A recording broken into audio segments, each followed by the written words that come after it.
Welcome back to Defend Philly. I'm Vani, and with Lewis, we have another episode for you today. Welcome back. Yeah, it's been a little bit. So thanks for everyone for sticking with us, and this should be a Lewis good one. Lewis took a trip to Italy to I scope did. out the rink for the Yeah, Olympics. some Yeah. Italian hockey maybe. I actually did Mhm. see a kid wearing said like I think it was like Spanish hockey shirt or something. So not Italian, but a little bit of hockey while we were All about. over in Europe. Oh yeah, definitely. So a lot to break down today. I guess we can start with the biggest question on the table. Training camp has started, and in addition, the Carolina Hurricanes have signed a new goaltender. Lewis, thoughts, They're opinions? yeah, they're planning on it. I think the deal isn't supposed to True. they're aren't they technically suspended to like middle of October? I think it's the 15th, or they can't sign a 15th. contract until the 15th. And then their Yes. suspension is up, I believe, December 1st. All Yeah. five So, of them. And I mhm. didn't even say So who it was, but we can assume. yes. So I corrected myself there. Thank you. He is allegedly going to sign. There have been reports coming out.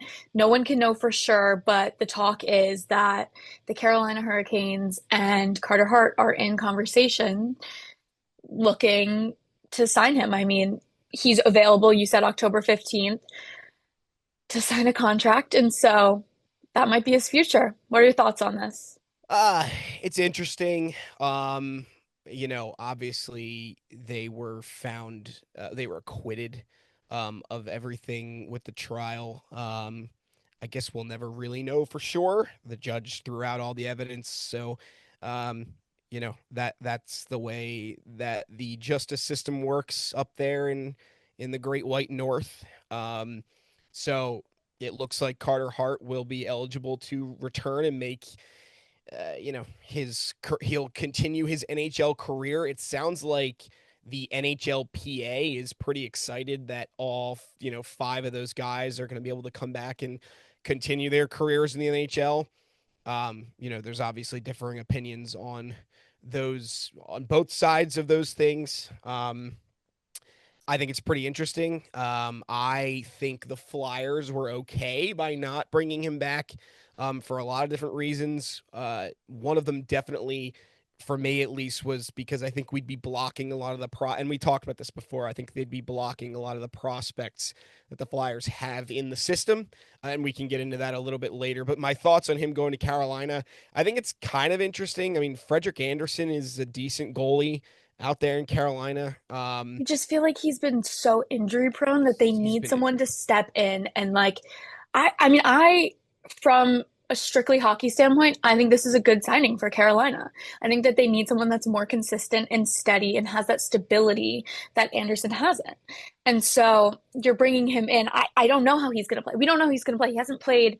Some of them went abroad to play a little bit, but Carter didn't really. He hasn't really been seen on a professional roster since the Flyers. And so I think this could be a good signing for them. They have the money, which is the big thing. Like they have the money. They can do it. And so we'll see how it works out. And if not, they have options. Also I heard there are reports that Carolina is signing multiple players Hmm. from that 2018 World Juniors team. So we'll see how that goes. But I mean, if they have the money, you might as well give these guys a chance and see what it can do for you. Yeah, I mean, it's kind of a yeah. I mean, I'm definitely interested to see what kind of contract they will demand. Any of the five players, if they all get contracts, I'll be very interested to see what the term of that contract would be, and B, I mean, obviously the money. Carter Hart, he's of the five of them, he has garnered the most attention just because he was a starting goaltender in the NHL. Goalies are not easy to come by, really, ever. And especially somebody who played at his caliber. He, in theory, if his career never took a hiatus and he just continued playing, obviously he had some issues in Philadelphia. He started to kind of get into his own head. some speculate it was because of the trial, because that had been brewing in the background for a while, and then the Flyers put him on leave, and then all of a sudden, he disappears from the Flyers for a while, turns himself into all this. But towards the end there, right before that whole hiatus, and even the year prior, he seemed to kind of get into his own head. He wasn't playing at the absolute peak of his caliber that we had seen in Philadelphia. So I'll be interested because, like you said, he hasn't played any professional hockey in a while, and No. all of a sudden he's coming off of this whole thing. What's his mental state like? We don't know. Yeah, I'll be very Yeah. interested to see if he's asking for like a 5-6 year deal. Does Carolina do it? I don't know. No, I don't think there's any way you do that. I think you got to give him a shorter term deal. The money is interesting to me as well. And then another thing I wanted to bring up was he told Danny, his agent told Danny Briere that he didn't want to come back. He wanted a fresh start. So the thing with these five guys is they're not getting signed in Canada, and they're not really, and for Carter specifically, he's not going back to the Flyers. He wanted a new, fresh start. So part of that could be the mental issues he had, like, or the psychology issues he had in the game towards the end, which I'm glad you brought up because, yeah, towards the end there were questions about, like, he was kind of, his starting spot was a little bit on the line. We were questioning if he was the best person for this. And then the trial came out and that could be part of it. But also, like, things are still going on. He's still going to face a lot of challenges in Carolina. I'm curious to see how he handles that and if he's able to put the mental aspect aside and play because he is a good goaltender. He has the strengths.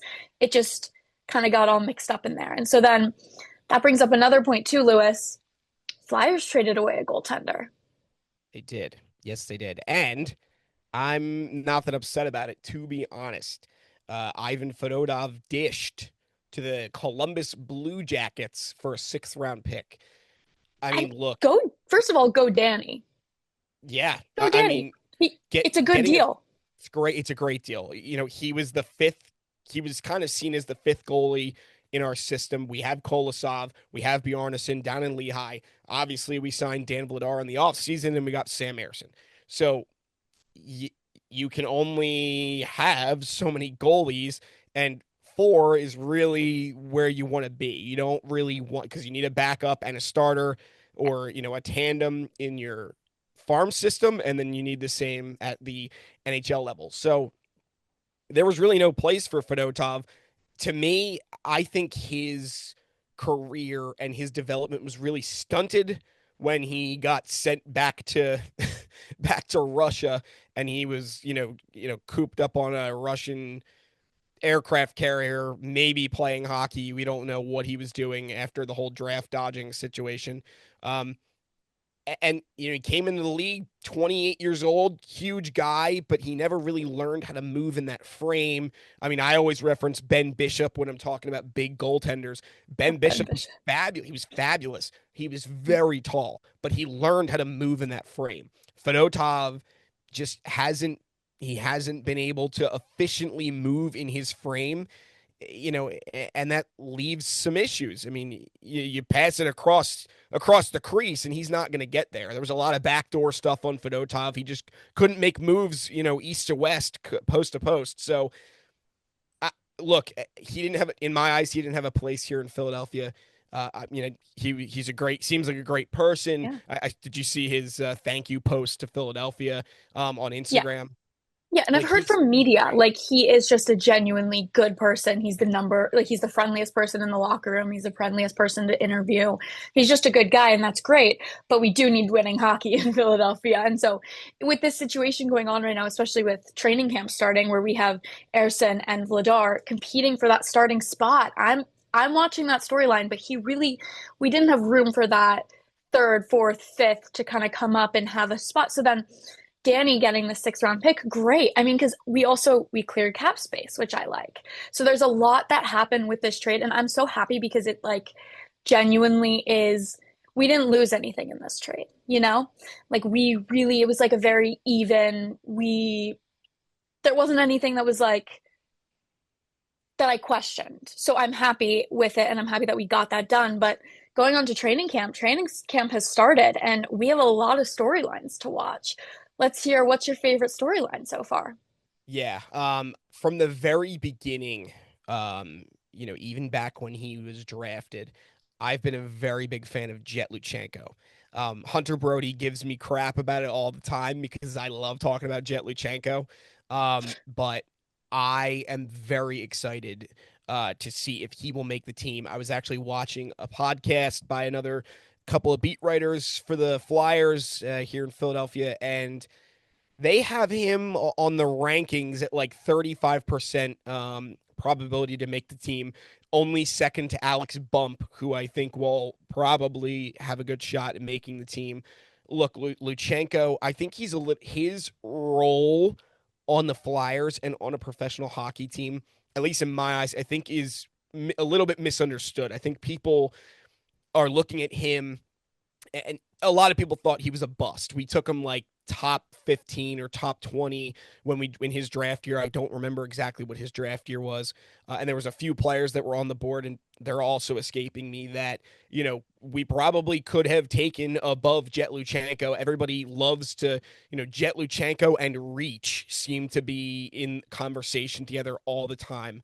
Um, I've seen him play. I saw him play in Lehigh when I was covering the Phantoms for WIP this past April when they were in the playoffs. Look, I think he's got elite vision. He's got super fat. He's got a motor. I mean, the kid can go. He's quick. You can't really, it's difficult to teach those types of things. It's definitely difficult to teach that type of vision. I think he's an absolute playmaker. And the knock on him is that he's not as high powered offensively. Like, he's not going to generate tons and tons of goals by himself. I don't think that's the player and that's why I think people think he's a bust. Oh, he's just another winger, but he can't score. I think his role on the Flyers and his future is a little bit misunderstood. I think he's more of a playmaker.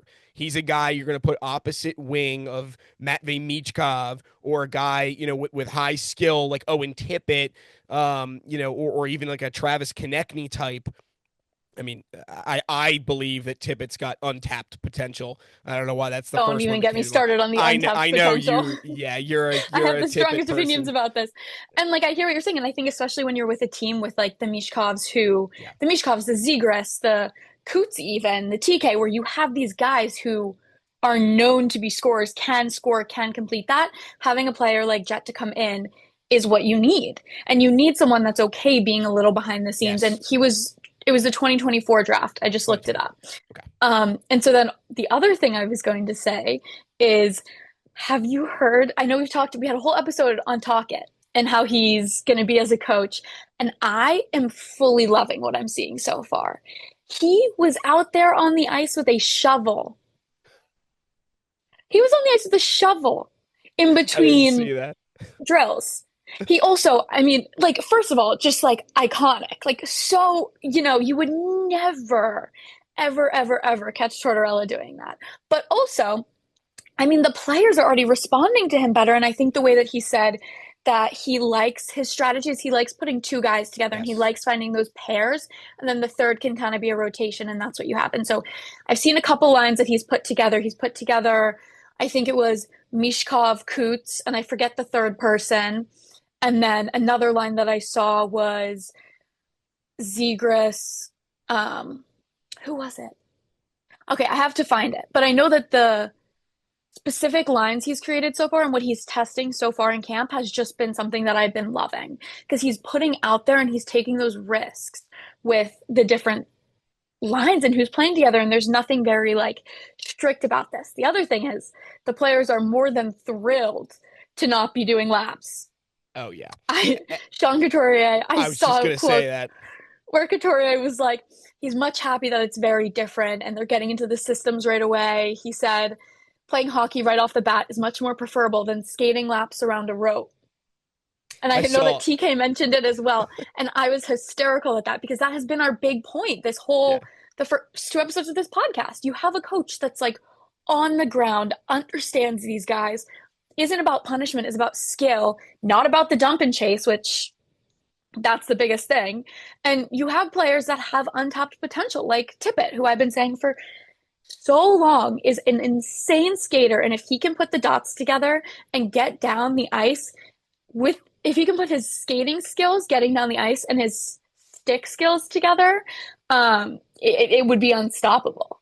Uh, Honestly, he just needs to get that connection. yeah, and I'm interested to see what he'll do now that we're under a coach like Rick Tocchet, who I mean, we've been saying it forever, but again, it even goes. I actually I was listening again, same podcast that mentioned what I was talking about earlier, and I'm thinking of with with Luchenko and um and actually I got into a back and forth with the same podcast on Twitter about Luchenko, which is kind of what fueled that whole little rant about Luchenko, but Tocchet, he's not worried about doing all the skating stuff and all that BS. Like he just wants to get down to hockey, and you're right, the players really do seem to be responding to that. And even guys like Cam York, I was what Ashlyn Sullivan posted something on Twitter.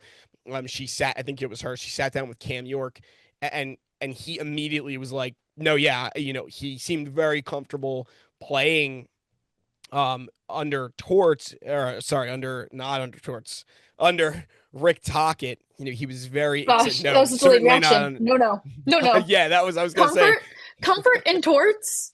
It took me a not minute, in the but then same sense.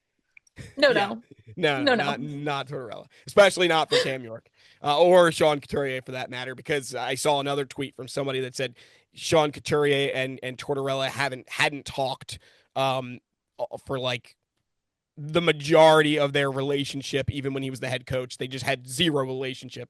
So, we're starting on already on a higher level by not having Torts here, but Benching Coots kind of gave that that one probably up. that Yeah. probably really did that in. But even yeah, guys like Cam York, I think they really might blossom, and they're excited about the potential of really just the quote is escaping me, but he said something to the effect of, "Look, I'm just excited to be under Tocchet, and Tocchet really seems to understand him as a player and all these players. So it's going to be I think I'm excited for what this is going to be like.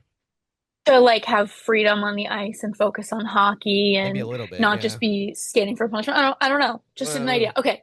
I have the two lines that I was mentioning earlier and oh I yeah, want to yeah, throw them at you and see what you think. yes, Okay. yeah, So yeah. first Hit we have me. Alex Bump, Okay. Trevor Zegras, and Travis Oh, Konechny. oh, that's gross. That's a gross line. Alex Bump. It's funny his college statistics. So again, when I was covering the Phantoms, he Yep. played. The last part. He won the first of all. He won the national championship, and then immediately went. Their season ended in the NCAA, and he immediately went and joined the Lehigh Valley Phantoms, and had a pretty good showing up in Lehigh. I'll pull up his stats here in a second, but there was something when I was watching tape on him. Um, right when he kind of joined the Phantoms, his shooting percentage is off the charts. It was something like he shoot not percentage, but like the amount of shots that he takes. I mean, a high skill player like an Alex Ovechkin, a guy that's just a pure shooter, he'll probably take 5, 6 shots a Yes. game, maybe 7, 8 on the really, really high end. Now the NCAA is different, but Alex Bump would take like 15 to 16 shots on net per game. That's unbelievable. The kid just finds the puck and shoots, and he's got a heck of a release. I mean, the kid can rip the puck. So if you get him on a line with Trevor Zegras, who's already an elite talent, and your top goal scorer on the Philadelphia Flyers and Travis Konechny, Mhm. that's gross. That's gross. That's gross. And then also you have a team that has struggled with being able to keep up with score, like being score, like no, wait, sorry. You have a team that has struggled with scoring. You have Yeah. a team that needs to get the puck in the back of the net. They need these opportunities, especially on their own when they're on the power play. They can't even get shots off. So I think that's really great. The other thing is Zegras talked to Couturier apparently and asked him to give him advice on faceoffs, which I love. And this is not like a Eli Manning, Jackson Dart situation where Eli is like, you can come to me if you need anything. And Jackson's like, oh, yeah, like, can you get me a reservation? No, like, he's actually helping him on the ice. I mean, it helps that they're actively playing together, but we love a good, like, veteran coming in and helping a younger ish guy. I mean, he's not on the super young side, but the younger ish side. And so I love that storyline. Did you see the context for that? Did you see the context for so Zegras approached Couturier and asked him for advice, but did you Yes. see the context? Did you see why Zegras approached him? No. So it was based on so Zegras was playing NHL like on his Xbox or whatever, and he saw that Couturier's like specialty was face-offs. He had a really high face-off percentage, or like his skill overall on face-offs on the game was super high. And this you can find this online. I saw it on Twitter.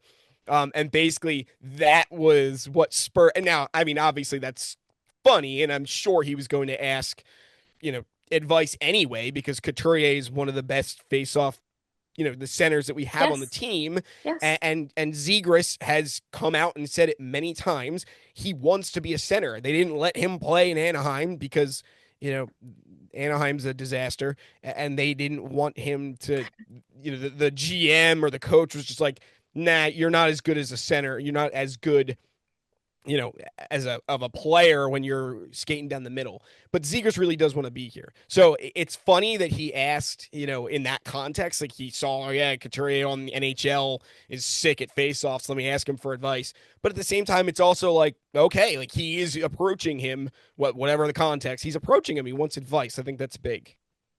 Yeah. Okay. My second line I have to throw at you. Yes, You hit me. ready? Mishkov, Couturier, and Nikita. New guy.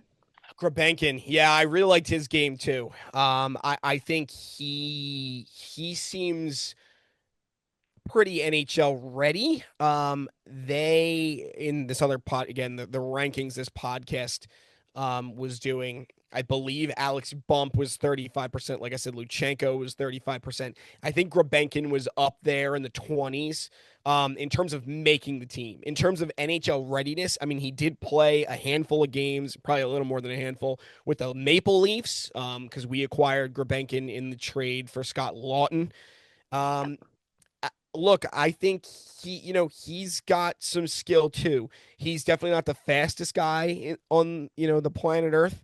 He's not the fastest guy to ever strap on skates, but he's got some skill. He can really shoot the puck. He's got some good vision. Puck handling is pretty good. He had some pretty wicked assists for Lehigh again in the playoffs because he joined the team a little bit later on into their season, kind of helped them on a playoff run there. I liked what I saw from Grubenkin, so that could be interesting.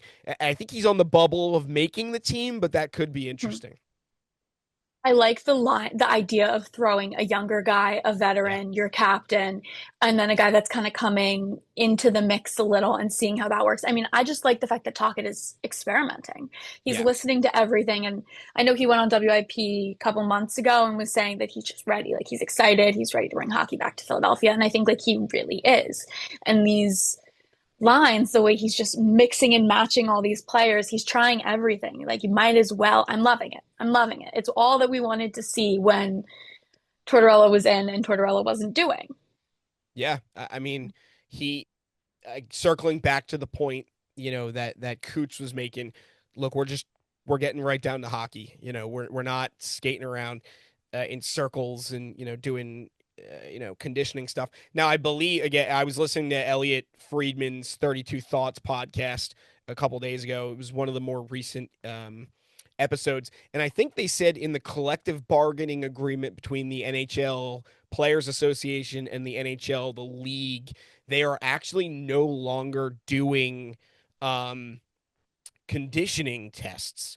So I think Tortorella's bag skate with the rope probably would have been outlawed anyway, but it also doesn't, from reports, it doesn't seem like Tocchet rather had any sort of super strenuous, conditioning test that he would do in the beginning of training camp every season. I mean, obviously Tortorella was feared for that. It's like, oh, the rope Yeah. skate. Um, Um, I don't think Tocchet really had that, but I also believe that may have just been outlawed anyway, whether we had Tocchet or Torts behind the bench. Okay, interested to see that because I know some teams, I don't think it's necessarily skating tests, but I know like the Devils were on the line today doing speed skating up and down the rink. And so it's like Yeah, there's still stuff like that. He would find a way well, I'm sure to he would. do Yeah, something like that, but he I'm would glad that bag we don't have to skate. deal with it and it's not our Yeah, problem. yes, 100%. Um, It might okay. be Team USA's problem because he is going to be behind the It bench for may. Team USA. It may. Yeah, yeah, But best storyline or best quote of all of training camp has been for me. I don't know if you have one. I'll give you a yeah. second to think. We No, haven't no, talked good. about this No, before. no. Hit me. For me has been Mishkov saying that he has no excuses anymore and he needs to understand English and anything like that. He's like, I need to know it now. The time has come. This is it. Like there's if there's anything I don't understand, I need to know it. He's Yeah. like done giving any excuses for that, which I think is just hilarious. He is such a workhorse. Again, I'm doing some listening, getting back on the wagon after the Italy trip, getting ready for the hockey season. And Michkov, I believe he sat down with the coach and he did. I was reading some sort of quote. He sat down with Tocchet and was having these conversations. Tocchet in this story, in this quote, sat him down and said, okay, there's 40 seconds left in the game and there's an open net on the other side of the ice. It's a face off in our zone or something. What are you going to do when I put you on the ice? And Michkov's immediate reaction was, oh, I want to score a goal. And Tocchet had to like explain to him, hey, look, in certain situations, that's not the goal. And there's two things there. One, I love Michkov's drive. Like this kid just wants to score. He wants to work. It's all he wants to do. And I think that is A, super admirable, and B, what we need in Philadelphia. We need a star who doesn't want to do anything but play hockey and win hockey games. And Jalen Hurts. yeah, right. No, honestly, like Jalen Hurts is the quintessential Philadelphia athlete. That's a story for a different podcast. Maybe if we do like a side quest or something. Um, but at the same time, so I want Michkov to want to go out there and score, and like that's all the kid wants to do. But I was interested to see his reaction to that. He actually said, "Actually, okay, coach, I understand. I want Tocchet was saying, look, there's situations where we need to do other things. You have to play defense." And he responded very positively. He said the quote said he sat there and smiled and said, "You know what? You're right. Like I have things to learn. I have to get better at certain things." This kid understands the work ethic like nobody else, but also wants to improve. I mean, I'm hoping Zegras does that too, because Zegras, a knock on him is his defensive game isn't so great. And that's a big thing for Tocchet, is playing without the puck. He has said that several Yes. times in several Yeah. interviews during this training camp.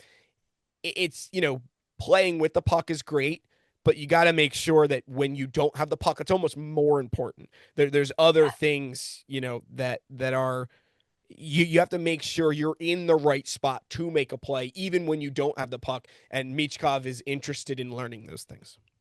Yeah, and I love that mindset. He's mentioned it a couple times, but the like tapping into being uncomfortable when you don't have the puck and being on the ice and having that mindset of it's not always like there's so much that happens around the puck that even when you don't have it, you need to be on your game and you need to be working on it. And so I love that. I think there are a lot of storylines coming out of this training camp. We're going to try and get down to a practice Yes, at some point. I think, are you going tomorrow? I'm gonna go tomorrow. Okay. I'm excited. I'm just gonna kind of sit there and take it all in, and maybe I'll make some content for the pod.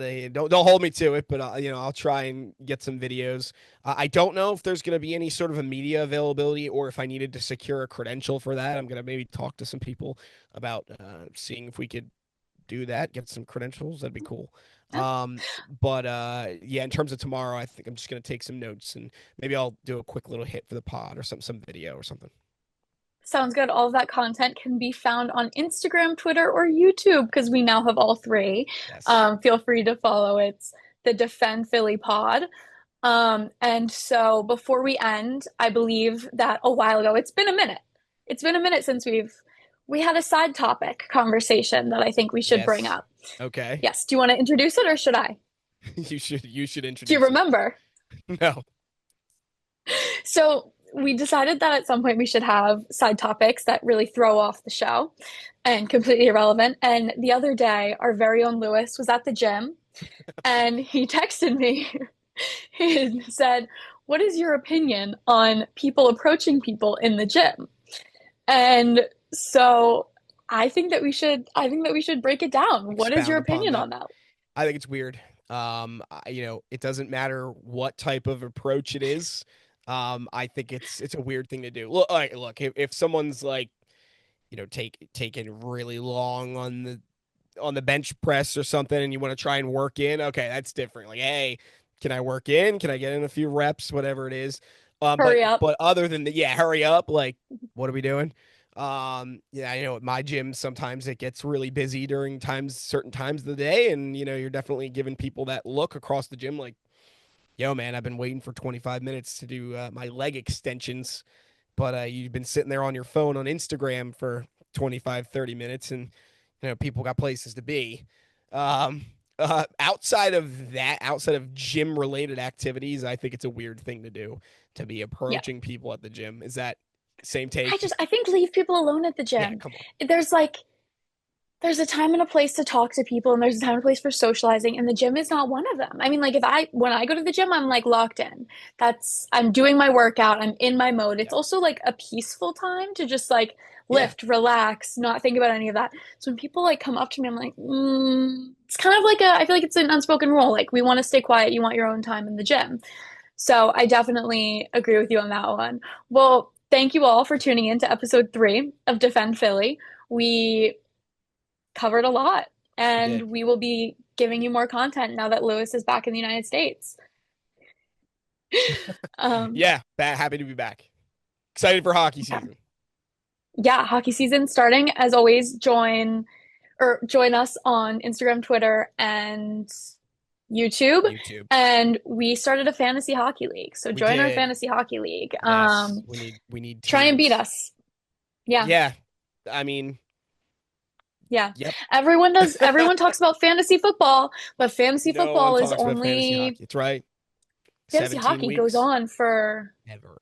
months. Months You are like, through 8 June. yeah, Yeah, that is like stick you with it. are.